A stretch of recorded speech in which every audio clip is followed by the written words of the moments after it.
দরিদ্র পরিবারের সন্তান অনার্স পড়ুয়া মেধাবী শিক্ষার্থী কাউসারের স্বপ্ন ছিল ভালো চাকরি করে দূর করবেন বাবার সব দুঃখ কষ্ট। তবে তার স্বপ্ন এখন ফিকে হওয়ার পথে। উল্টো সন্তানকে নিয়েই দুশ্চিন্তায় দিন কাটছে অসহায় বাবার। ডাক্তার বলে দুটি কিডনি মোটামুটি প্রদান করা লাগবে। সেলুনের কাজ করে খাই আমি, আমার এত টাকা করা সম্ভব না। ডাক্তার বলছে তাতে আমার 30 থেকে 40 লাখ টাকা খরচ হতে পারে।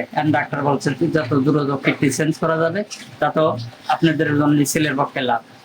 যাই হোক, আমরা মধ্যবর্তী আমি যে কর্ম করি আমার পক্ষে সম্ভব না, তাই আমি সবার কাছে সহায়তা করি। আপনারা সবাই হেল্প করবেন। আমার ছেলে, আমার তো কষ্ট লাগবে, আপনারা যদি একটু সহায়তা সবাই করতেন তাহলে আমার ছেলেটা এই জীবনে ফেরত আসতো আবার আপনাদের মাঝে। একটাই ছেলে আমার, ছেলেটা অনার্স পরীক্ষার্থী, ছেলেটা পরীক্ষা 4টে দিল আর দিতে পারলো না। পাবনা সদরের ছাতিয়ানী এলাকার বাসিন্দা আব্দুস সালামের এক মেয়ে ও এক ছেলে সন্তানের মধ্যে দ্বিতীয় সন্তান কাউসার হোসেন।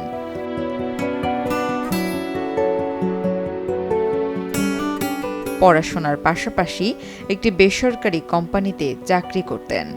স্বপ্ন ছিল পড়ালেখা শেষ করে হাল ধরবেন পরিবারের, করবেন ভালো মানের চাকরি।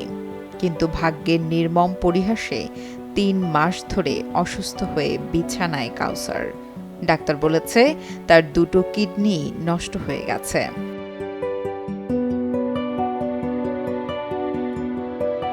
ইতোমধ্যে ছেলেকে চিকিৎসা করাতে গিয়ে নিঃস্ব হয়েছেন সেলুনে কাজ করা আব্দুস সালাম। তাই তো অর্থের অভাবে করাতে পারছেন না ছেলের উন্নত চিকিৎসা। বর্তমানে নিয়মিত ডায়ালাইসিস দিতে হয় কাউসারকে। সামান্য আয় যেখানে সংসার চালানো দায়, সেখানে এই অর্থ জোগাড় করা কষ্টকর হতদরিদ্র বাবার পক্ষে।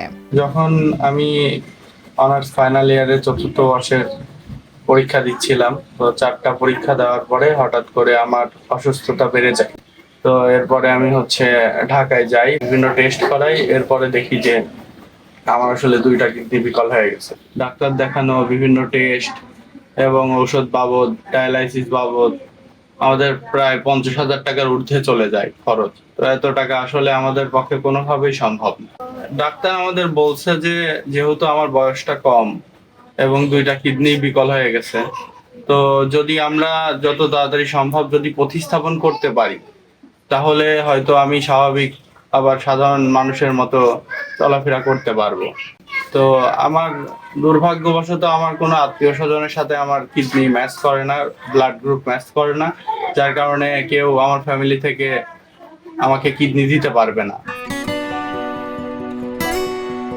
কাউসারকে বাঁচাতে দ্রুত কিডনি ট্রান্সপ্লান্ট করার পরামর্শ দিয়েছেন চিকিৎসক, যার জন্য প্রয়োজন বিপুল পরিমাণ অর্থের।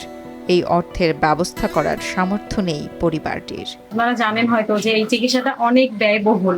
আমরা নিজেরা আত্মীয় স্বজন মিলেও এখন আর সম্ভব হচ্ছে না চিকিৎসাটা, বা ট্রান্সপ্লান্টের টাকাটা আমাদের জোগাড় করাটা সম্ভব হচ্ছে না। জন্য আপনাদের কাছে আর্থিক সহায়তার জন্য বলছি, আপনারা প্লিজ আর্থিক সহায়তা করে আমাদের পাশে দাঁড়ান। আমার ছোট ভাইটার জীবন বাঁচাতে আপনারা প্লিজ আমাদের পাশে দাঁড়ান। কাউসারের চিকিৎসার জন্য সহযোগিতার আশ্বাস দিয়েছেন পাবনার সমাজসেবা কার্যালয়ের উপপরিচালক মোহাম্মদ রাশেদুল কবির। সমাজসেবা অধিদপ্তর ক্যান্সার, কিডনি, লিভার সিরোসিস, স্ট্রোকে, প্যারালাইজড, জন্মগত হৃদরোগ এবং থ্যালাসেমিয়া, এই 6টি রোগের জন্য 50,000 টাকা করে অনুদান দিয়ে থাকে। এবং আপনি যেটি বললেন যে 2টি কিডনি একজনের নষ্ট হয়ে গেছে, আমরা চেষ্টা করব তার আবেদনটা বাছাই করে তাকে দিয়ে দেওয়ার জন্য। কাউসারকে বাঁচাতে সরকারি সহযোগিতার পাশাপাশি সমাজের বিত্তবানদের কাছে সাহায্যের অনুরোধ জানান প্রতিবেশীরা। তারাও চান সুস্থ হয়ে স্বাভাবিক জীবনে ফিরে আসুক কাউসার, সেই সাথে পূরণ করুক বাবা মায়ের সব স্বপ্ন। নুসরাত জাহান কলি, কালের কণ্ঠ।